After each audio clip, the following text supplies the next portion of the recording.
Well, thank you for coming. My name is Sharon Joseph. I'm the Chief Executive Officer and Executive Director of the Boys and Girls Club of Harlem, and we're excited to have this conversation with you. So, we're located on 145th Street here in Harlem, and I literally grew up 5 blocks away. And my mother was an immigrant. I was a latchkey kid, and I wish I knew about a program like this. I went to public school in Harlem, and so this is really my home. But one of the things that I discovered in my path was that there was nothing intentional. There were never any mentors. I had a lot of really wonderful community leaders who supported me, but I never knew what jobs were out there.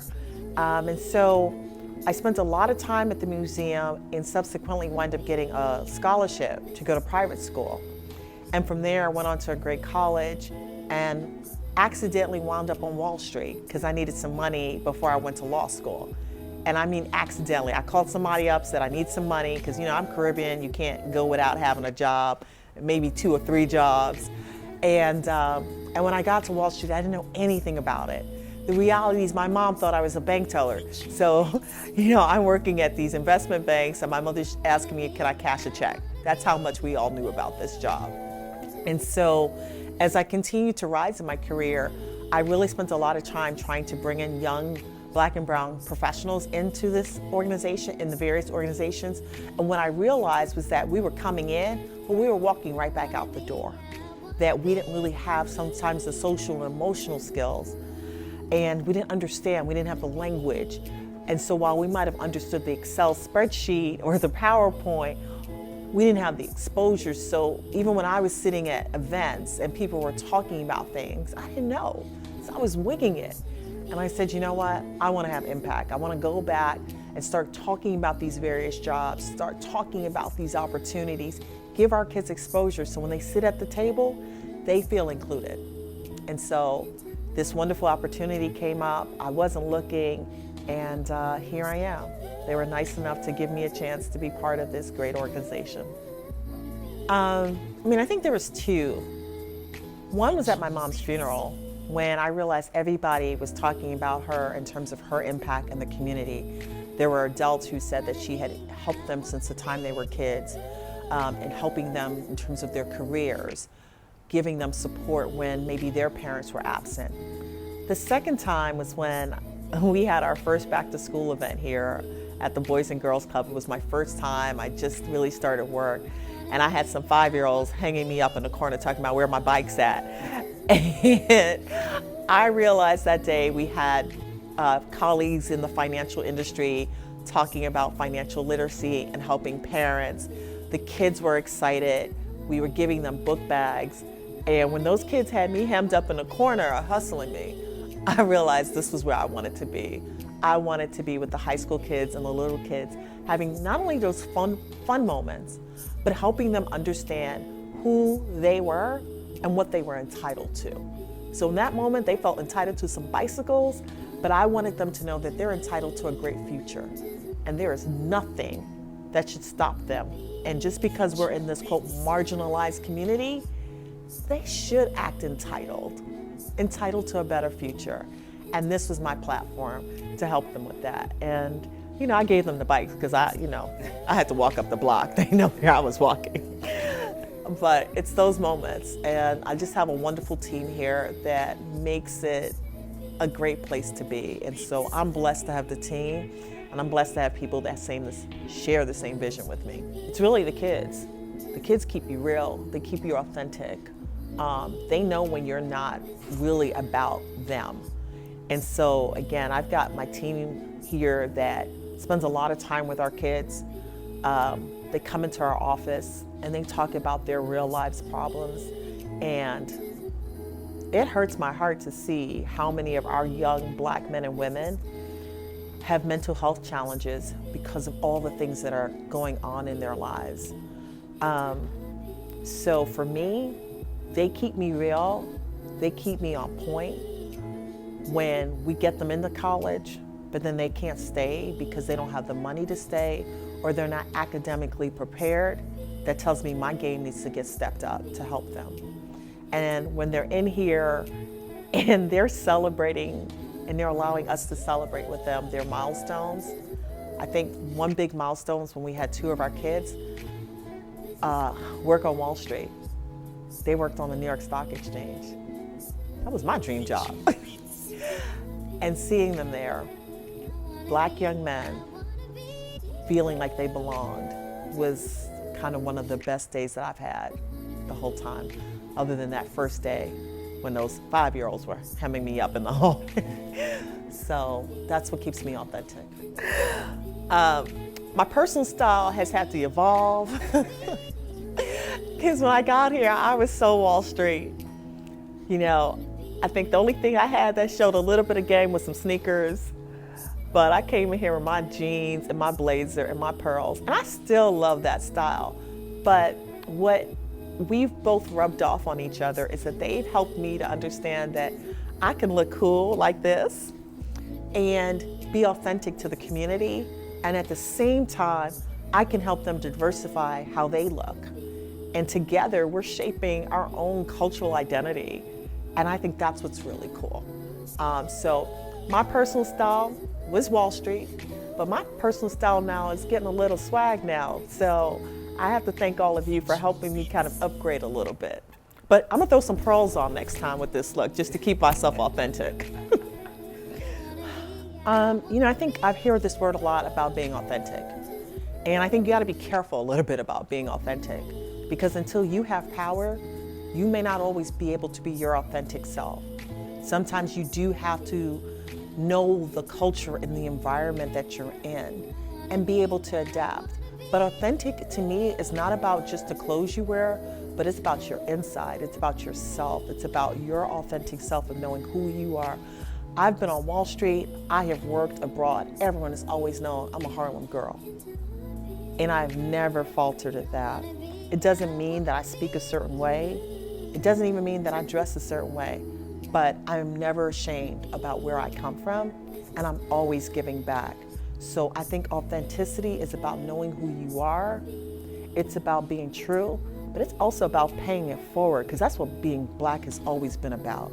It's always been about paying it forward, making sure the next generation is just as good, if not better, than you are. And I think we've lost that as a community about what being Black means. It means grit, it means resilience, it means the ability to accomplish anything. That's why we dominated the Olympics. We have always dominated anything and everything we put our minds to. And we don't let adversity kind of knock us down. That's why golf, no matter where we are, we can be authentic and we can dominate. So that's what being authentic is about. I love Eastside Golf because, again, historically golf has been this white-dominated sport. And even the clothing has been that kind of very boring clothing. But as we've talked about getting our young kids involved and letting them see the opportunities, both professionally as well as business-wise, they have to feel like they can dress comfortably when they go play it. Because not every kid wants to wear a polo shirt and a khaki pants. But what Eastside has done is said, we can bring our authentic selves to the game, and not only are we gonna look fly, but we are going to win it. So I love the swag that Eastside's doing. And you know what, the reality, we all know it. Everybody's gonna be wearing Eastside. And we're gonna see it at the Masters. And that's what I love about it. Once again, proving no matter what we do it with finesse, we do it with community, and we do it with excellence. And that's why I love Eastside. What the founders of Eastside Golf have done, success is when we've got some more kids right behind them saying, I'm gonna take your brand to the next level. I'm gonna be a golfer, because everything we do is about planting seeds. And I think that when we start to see our kids believing in themselves, believing that they can do it, having conversations, that's success. When we see our kids in the ball, not only on the basketball court, but on the golf course, running for the presidency, all of that success. Our kids feeling like they have a place, a safe space, where they can be their best selves. That's success. And hey, I would like Eastside Golf to make a heck of a lot of money and donate it to the Boys and Girls Club. And that would be success for me, so that we can continue this mission that we're doing. So success is about really bringing all of us together on this journey. The awards that we presented to Eastside Golf, well, I have to tell you, I was so excited about our recent gala that we had. And in that opportunity, we felt like Eastside Golf, the founders represented our kids, especially our young black men, because they often don't get to see themselves. And so why we thought that they were important people to recognize, because they're breaking barriers in an area that, we know Tiger in golf, but we didn't know any other attire in golf. We didn't make it feel like it was a place that was inclusive. And so they're doing it, right? And so when they walked up on that stage, they looked like my students, but with really nice clothes on and nice swagger. But it showed my young men especially that they can start to think bigger. They can see a problem and start to solve it. And they can be part of the discussion. And so for me, they are breaking one of the most important barriers, right? Golf, and making it so we can get on the golf course and look good and feel good about ourselves. And they weren't intimidated by a community that oftentimes doesn't give us space. They did it. And sometimes we don't have a lot of money to start it, but they didn't stop. They kept doing it. And so they represent everything we're trying to do here. So I was honored that they said yes. I was honored that they showed up. And I'm just honored to have them in partnership with us. I think that the most important part of it is that it takes a village.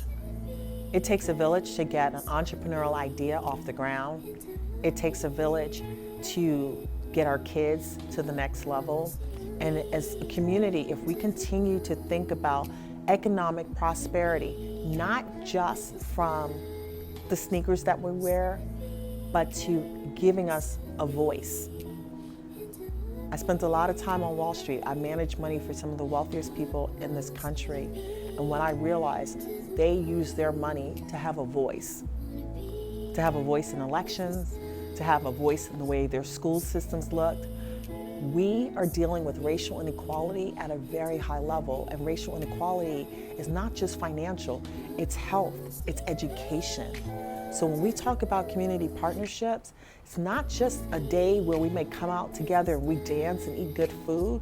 It's about thinking, how are we going to improve our school systems for our kids? How are we going to improve our health systems for all of us in this room and for our parents? Because we know we are shortchanged in the health systems. How are we going to make this a place? We're not going back to Africa.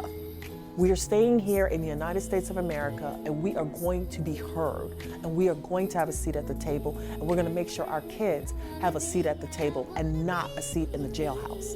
And that's what we're all going to do together. I'll be running for 2028. Good afternoon, my name is Nigel Bell. I'm the Director of Operations here at the Boys and Girls Club of Harlem. What inspired me to become a community leader? I was actually in the after-school program when I was younger, kind of like a shy kid. I had aspirations of becoming a basketball player, right? I had, other than my parents as a mentor, I had this one particular individual who kind of like helped get me out of the shyness, kind of got me into sports and things like that. Then when I, teenage years and stuff like that, when I was, expert at playing basketball, I kind of wanted to give back and do the same thing what he did for me to somebody else. I would say it's everything. It was the kind of way he spoke to me daily, kind of like speaking life into me, the being present, and also like walking me step by step, side by side as well too. So that was important. Now I feel like that was needed during that time. Just trying to figure out what I wanted to do. Making my unique approach, bringing myself daily, and living in the moment. I feel like living in the moment is like one of the key things.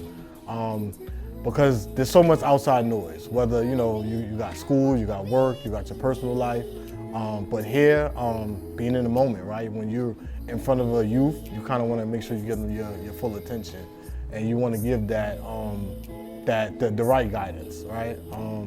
Being able to, you know, speak to somebody on their level as well too, and kind of getting to know them. Oh, it's a lot of those moments. A lot of those moments. You know, these kids. It's a lot of those moments, right? Because everybody kind of needs a little bit of redirection, right? Not everybody's perfect. I'm not expecting anybody to be perfect, right? But if you see like when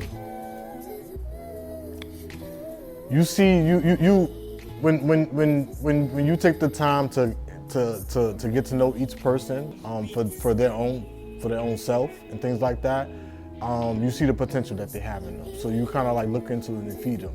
You feed that. You feed the potential. There's gonna be ups and downs. There's gonna be some no's. There's gonna be some yes. But as long as you stay persistent and consistent, you're able to push through. My personal style. I feel like that's what kind of relates to the kids. They kind of see me at like they see me. They see themselves, right? They see another black young gentleman who's working in the community, who's doing well, looking good as well too. But also like just kind of like, you know, relating to them with certain things, communicating certain things with them, letting them know, you know, I came from where you from as well. I came from where you came from as well too, and I'm here to make a difference. So, I would say find your niche, find yourself. It's not easy to find yourself, and it's also not, it's time consuming as well too. It doesn't just happen overnight. You kind of got to go through some trials and tribulations. You got to go through a bunch of other stuff to kind of, you know, get to where you are, to kind of find yourself. So I would say stay true to yourself, search. Yeah, that's it. My journey, oh man, it's been a journey. Not stopping. You could easily stop when you hear over the nose and stuff like that, but just pushing forward to kind of, you know, make the change that you want to see and be the change that you want to see as well too. A lot of people talk the talk, but you also got to walk the walk and put you got to put it in action, in motion. Fatherhood is very important to me. I got a young son. I feel like I gotta put my best foot forward so he could put his best foot, so he could put his 2 feet forward, best 2 feet forward. I feel like that's. I want to be a better role model to him than I was for anybody. Fatherhood is important to me. I had my father present with me. He taught me the ropes. Unfortunately, he wasn't with me in my adulthood life to kind of navigate on how to raise, but I was able to still kind of find my way, and still kind of find my way. There's different experiences that people experience, right? Like I had my father for my teen years, but then when you hit that adulthood years, it's very different, right? There's teen years, you can't slack, but you can almost slack, right? But adulthood, it's kind of like a straight to business. So I kind of had to, you know, push myself, kind of like think about all of the lessons that was kind of taught to me, and also not only the lessons, but seeing my father, right? Get up every day, right? Make it out, right? Come home every day, right? Speak to us. I kind of wanted to make sure I was doing the same things as well too. Success in the community. Success in the community looks like everybody hands in the pot. So there's youth, there's teens, there's elderlies, there's adults. A little bit of everything as well too, right? Programs for everybody, everybody getting along, everybody's voice is being heard as well too. And also everybody kind of paying it forward for the next year, right? And looking forward for the next year, right? Because it doesn't stop with just one off, right? It's a constant cycle. So kind of having everybody at the seat of the table every time. Having everybody's voices heard. Yeah, the love, the support, the daily tasks that I'm doing every day, planting the little seeds into children, into youth. it's hard to leave when you planting a seed and you seeing it grow, right? You want to see it, you want to see the ending product. So being able to see the little success that I've been since I've been here has been an inspiration. Last year was actually my first time actually on like a real golf course. I'm normally like the virtual golf, so you could definitely catch me over there a few times. But I definitely was exposed to golf this past year. By my first time being at, my first time going to a golfing event, and then for the past few months, you know, even the connection with Eastside Golf, right, and the swag that they provided us. So I definitely appreciate you guys for the things you guys do. Swag, and it definitely it represents exposure too. When I was younger, I wouldn't have never thought about, you know, becoming a golf player, or even being on a golf field at that. So, you know, after getting my first experience, I kind of like it. Like, it's real, you know, it's something I could see myself doing. It's something I could see, you know, other young black men doing as well too. It means a lot. It means a lot because you guys are doing some great work with, you know, just exposing people to some things that they never even would have thought they would, you know, possibly attempt to. And then also bringing swag to it. I feel like, you know, you bring your own swag to it, kind of like opens a door to other people to kind of like look and see what they got going on, right? Like, I like they outfit, right? They looking kind of fly. I can see myself on the court with that. So that you guys definitely bring some exposure to it. And then not also with the clothing line, but also with the skill, right? And then also the networking, right? Golf brings so much to the sport, other than just physical. I appreciate you guys. Appreciate you guys. Appreciate you know, you guys coming out and working with us. And I look forward to, you know, the partnership that we could possibly bring. And then also for our future golf events. Teaching my son hard work pays off. Education is important. Relationships is also important too, right? Building those relationships, trying to instill communication, right? Like, not often people still have those family dinners, right? I'm blessed to have car rides, right? In the morning, late nights, so we can talk about, you know, throughout the day, you know, what's bothering you, what's not. What are some good things that you kind of got going on? So I would say also communication, right? Keeping that and building that. I think the other thing that we oftentimes don't talk about, why is golf so important to our community?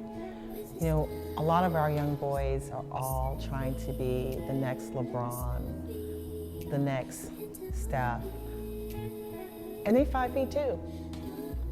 We need to start introducing our kids to sports like golf, that not only a great academic opportunity, a great athletic opportunity, a great opportunity when they're in the corporate setting to go out and fellowship and build community with others. But what I found when I was working on Wall Street, when I got there, I didn't know anything about golf. And I would work really hard on my spreadsheets and all those other things, but relationships were being built on a golf course. And I was being separated because I didn't know how. And so for me, this is also why I'm excited about this brand, because it introduces golf to our kids. I introduced my daughter to golf when she was very young through a program called First Tee. And my daughter's 6'2", and everyone kept telling her she needed to play basketball. But it was golf, and it was a golf scholarship that helped pay for her college education. And so that's what I think is also amazing about this brand, is that it's going to introduce our young people to another sport that might help them for college and get some scholarships, another sport that might be the difference when they're sitting in that corporate setting with the people at the table who will make a decision to promote them because they got to know them on the golf course. So golf is going to be the great equalizer for our community, and I'm so excited. You see it. You see all the basketball players on the golf course now, and I'm just really proud of what Eastside Golf is doing for our community, and mostly for our young people. So Eastside Golf, thank you. And let's support the brand, because the more we support the brand, the more they're going to support the community and support organizations like the Boys and